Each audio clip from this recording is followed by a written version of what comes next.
actually have in your resolution, the stronger it becomes. Because there are such things that we'll talk about a little bit later about actually amending your resolution and even just amending the paragraphs in your resolution. So the more paragraphs you have pertaining to that resolution, the stronger it becomes and the better chance it has of not being defeated because you have too little in it and your paragraphs all get shot down. So in the newsroom, okay, and Indy gave that address, and after I'm done here, Indy, give it to him again in case somebody just joined in. There is a link that is actually, I think I called it sample resolution. And it's a resolution that I wrote that actually pertains to John McCain being placed on the ballot in some states by agreeing to accept federal matching funds where he did not have to obtain the required petition signatures as the other candidates did to be placed on that ballot. So that should be a good example because it's nice and long and it's got a lot of information in there and should give you a good idea when you're writing resolutions how to write them. Andy, why don't you give them that website again? All right. It's www.betonronpaul.com. And there, when you get there, click the news link tab. The resolution link that you just said, the headline there is Resolution to Revoke Delegates from John McCain. Is that right? Okay. Yes, that would be correct. Okay, great. Excellent. The next thing that I want to talk about is basically some of the things that the opposing party is going to try to do because they're hoping that you are completely ignorant to the process. You know what? I should have posted that link, Indy. I did. I'll do it on the break. Okay. I'm going to post a video that was done, and I want everybody to look at this video in about 3 minutes and 30 seconds. And basically what happens here is they were trying to pass a motion that would allow them to add more delegates to their slate because they did not fill all the delegated slots that are allotted to them. But the timeline had passed for people to register. So they tried to make a motion to be able to add any remaining delegates that were there to fill as many slots as possible. And, of course, it was put to a vote. Now, when things are put to a vote, you'll, of course, be asked, yes, which would be aye, or no, which would be nay. Now, anytime that you pass any vote, okay, or you're voting on something, you need to be as loud as possible. I mean, I don't mean ignorantly loud. You want to make sure that it carries because sometimes it can sound like you're bigger than you are when you're really smaller than the actual number. So this is basically what happened. The nays sounded louder. So someone was actually, and they even admitted in the video that they were new to the process, but they did call it right. They called for division. Now what division means is when a vote has been put on the floor and voted upon. If it is too close to call and they think it's about even, a call for division actually requires a hand count. So this is what they wanted. Now, this was in debate at the time, and what happened was someone else in the room actually moved to call the question. Well, the chairman put it to a vote, and this is where these people went wrong. In order to actually interrupt and call a question while during debate, it actually needs to be voted on by a 2/3 majority of the assembly, which obviously did not happen. So this was the first part where the chairman was actually out of order. So it went to a vote, it passed, and then, of course, he put another vote to actually call for division. The chairman was out of order again because a call for division is not voted upon and is not debatable. It must be enacted.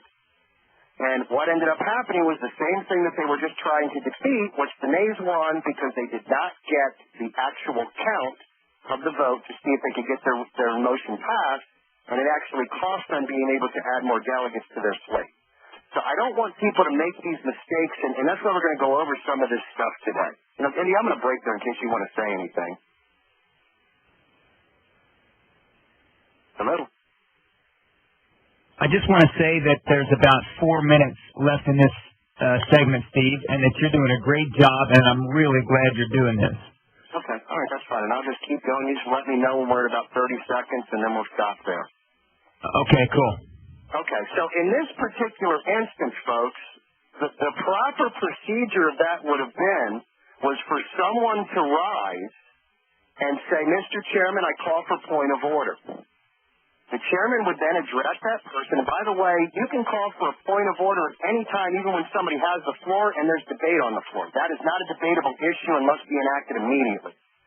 Now, the chairman will then say, what is your point of order? And the point of order should be exactly what I explained, that a call for division does not require a vote and must be enacted. And therefore, that point of order should have been taken place immediately. Now, it does get a little deeper than that. There's two different things that you can do here. Now, a call for division is actually a hand rise where you raise your hand. I prefer in some cases, okay, especially if you're a little bit outnumbered, to call for a rising vote, because that's where people physically have to stand and then be counted. Now, this works the same way as a call for division does. It is not debatable. You do not need a second, and it must be enacted.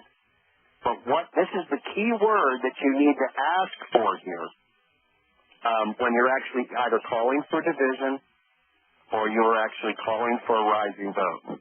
You need to add the word counted. Okay? I call for a counted rising vote. This way they must physically count the people that are voting yes or no rather than just eyeballing them. So that word is key, people. Okay? I call for a rising counted vote, or I call for a counted division. How much time we have, Indy? We got 2 minutes, and you're doing great. I'll just interrupt you. Yeah, go ahead. I mean, when we're too close to the break. Oh, okay. That'll be fine. Okay. Something else that you really need to kind of do in the start is you need to make sure that you actually get your program, which your program is basically the agenda of what is going to be set up for the day. Okay, and to some people, they may call it a program, or, the official term is it's the orders of business. Now, these orders of business should be followed exactly as they are put throughout your convention. And if you find that they are, trying to add things into the preset orders of business, you immediately need to stand and say, Mr. Chairman, I call for the orders of the day. And that makes the chairman have to put the agenda back in place unless someone votes with a 2/3 majority to change the agenda. So if you're a 2/3 majority at your convention, you basically run the entire show. And nothing you do can be shot down by anybody as long as you do it in the legal presence of the way that the rules of order are set in place, which is why it's very, very important to read or at least address the simple basics of Robert's Rules of Order.